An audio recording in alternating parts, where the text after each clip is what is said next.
Bem, galera, o Gás Jurídico se encontra reunido no estúdio CJ para gravarmos um vídeo referente à Constituição de 1946, abordando os temas inerentes às disciplinas do terceiro bloco, com foco na interdisciplinaridade.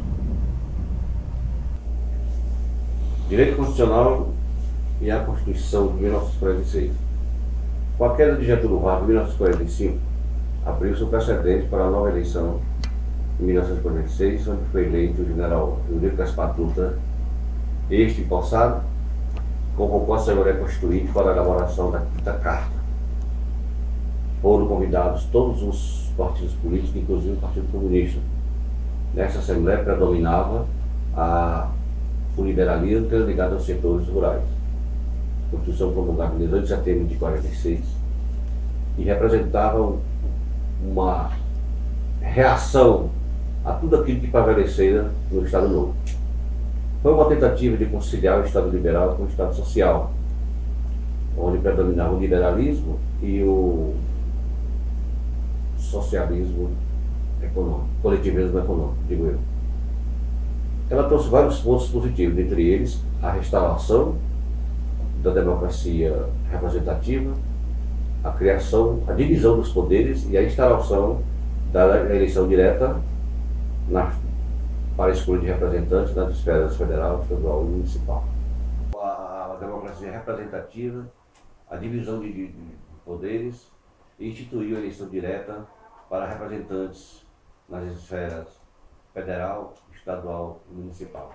Outro, instituiu a Justiça do Trabalho e incorporou o Poder Judiciário. Criou um Tribunal Federal de Recursos e o Conselho Nacional de Economia. E também promoveu o direito de greve, entre outros.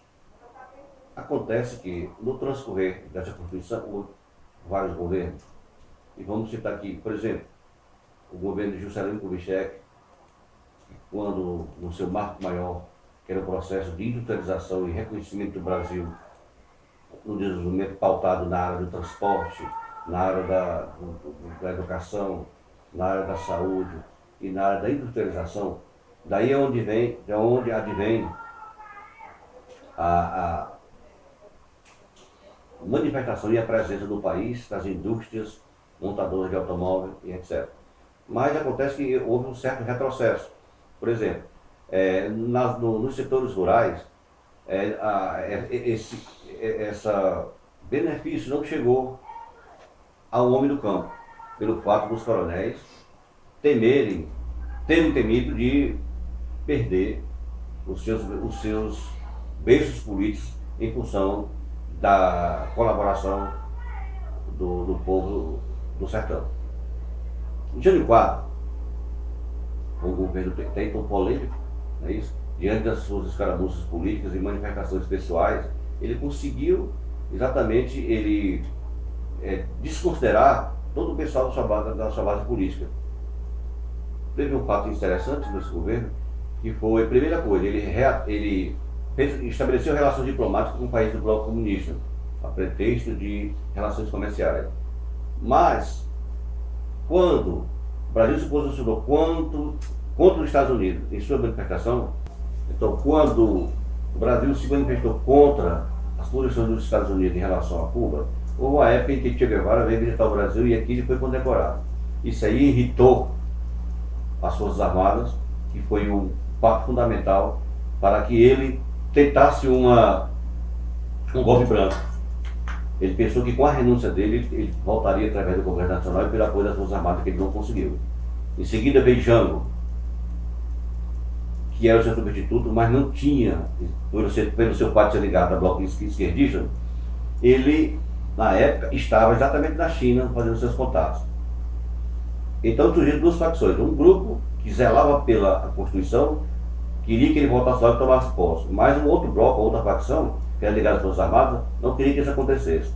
Então, em função disso, decorreu o quê? A primeira ruptura na Constituição, para fazer uma emenda, trocando o regime presidencialista pelo regime parlamentarista. Então, ele submeteu a isso, assumiu como presidente. Bom, eu vou tratar da Constituição de 46 e o que trouxe em seu texto sobre direito civil. Antes de mais nada, é bom ressaltar que essa Constituição ela teve grande influência da Constituição de 34, que foi retirada por conta da Constituição de 37 por seu caráter ditatorial e excluiu algumas liberdades da pessoa.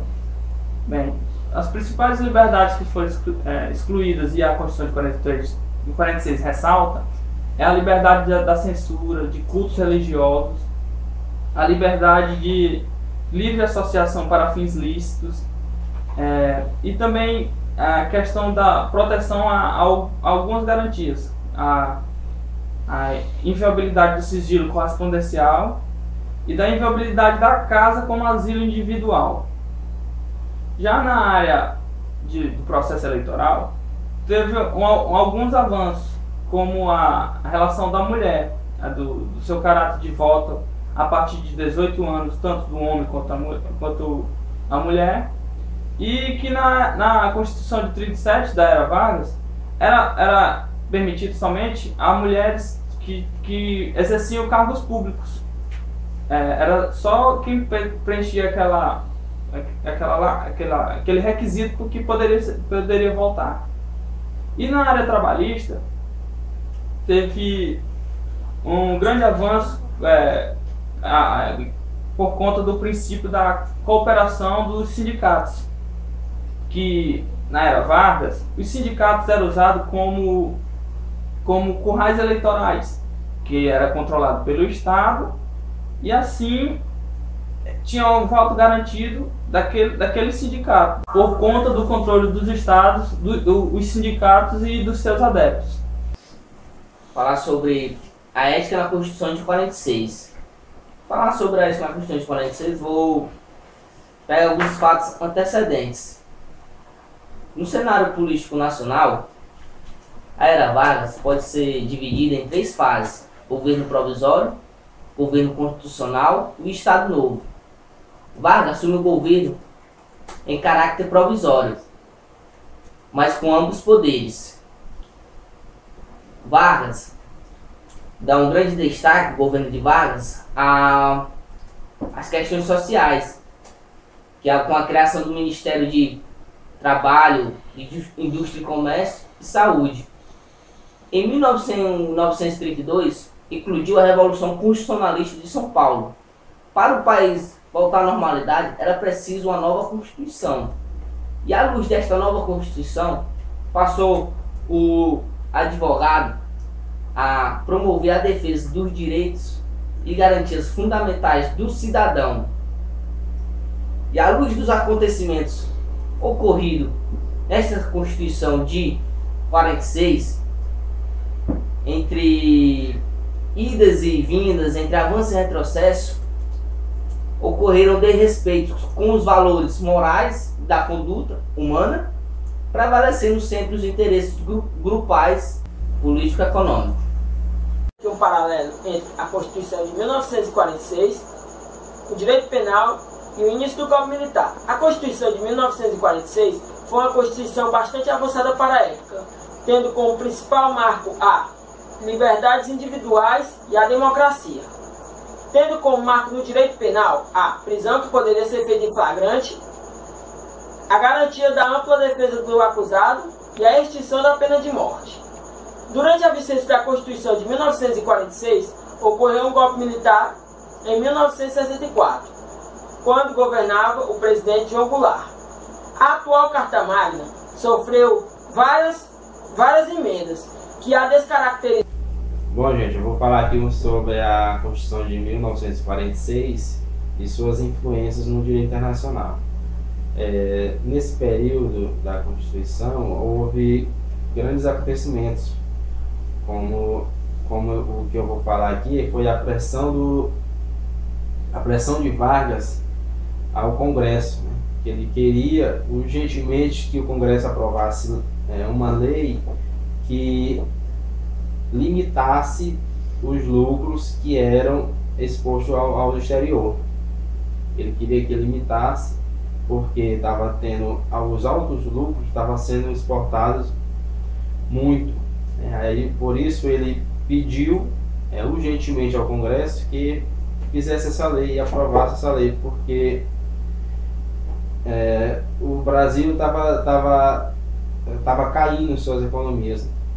Aí, com isso, os Estados Unidos, que era o maior arrecadador dessas remessas, desses lucros, ele entendeu essa atitude de Vargas como sendo um boicote. Aí, por isso, ele privou vários meios do Brasil, ele privou, como o Banco Mundial. Ele passou, a partir de então, o Banco Mundial ele negou investimentos, empréstimos ao Brasil, inviabilizando o crescimento nacional do nosso país, né, por causa desses acontecimentos. E com isso gerou também uma estagnação do crescimento enorme no nosso país. Decadência, o país a inflação houve uma grande número da inflação, houve também uma tensão social, o país ficou podemos dizer assim, ficou um pouco estagnado, né? Ocorrendo assim, com esses acontecimentos, inflação, crescimento, estagnação do crescimento e tensão social, aí gerou-se uma crise no nosso país. É mais ou menos isso.